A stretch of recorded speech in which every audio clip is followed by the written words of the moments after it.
Hello, and welcome to another episode of In Just 1 Minute or So. Today we're talking about the psychology of knowing when to quit. Let's jump in. Have you ever stayed in a bad situation far longer than you should have?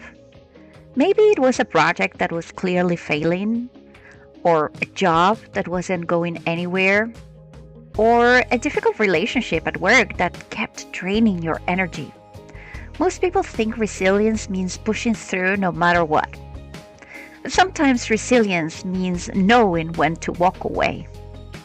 Imagine you've prepared for an important conversation with your manager. You've gathered evidence, cleared your goals, and practiced what you were going to say, right? Then a question starts running through your mind. What if the answer is no? That's where many people get stuck. Not because they lack confidence, but because they've tied their success to a single outcome. The most effective professionals do something different. Before they enter the conversation, they know there are alternatives.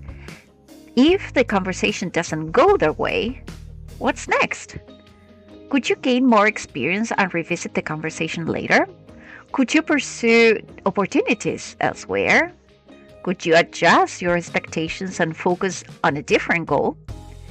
Having alternatives doesn't make you less committed. It makes you less desperate. And desperation rarely leads to good decisions. But there's another trap that's even more dangerous. It's called the sunk cost trap. The more time, energy, and emotion we invest in something, the harder it becomes to let go. We tell ourselves, I've already spent too much time on this. I can't quit now. I need to make this work. The problem is that past investment doesn't guarantee future value.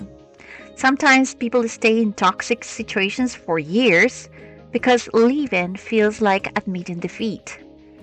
But leaving isn't always about quitting. Sometimes it's choosing a better path. One question can help. Am I staying because there's real potential ahead? Or am I staying because I've already invested too much to walk away? That's an important distinction. And if you decide to step back, there's a professional way to do it. You don't need to slam doors or burn bridges. Instead of reacting emotionally, create a space. You can say, I need some time to think about this before moving forward. Or, I understand your perspective, but I see the situation differently. Or simply, this is an important discussion and I prefer to continue it when we can give it to the attention it deserves. Notice what these responses do. They don't attack, they don't escalate, and they don't surrender. They create room for better decisions. Because sometimes the smartest move isn't to push harder.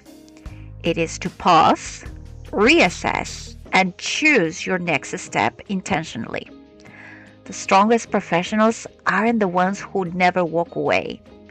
They're the ones who know the difference between a challenge worth tackling and a battle that is no longer worth fighting.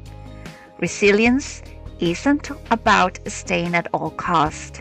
It's about protecting your future while pursuing what matters most. So here's a question.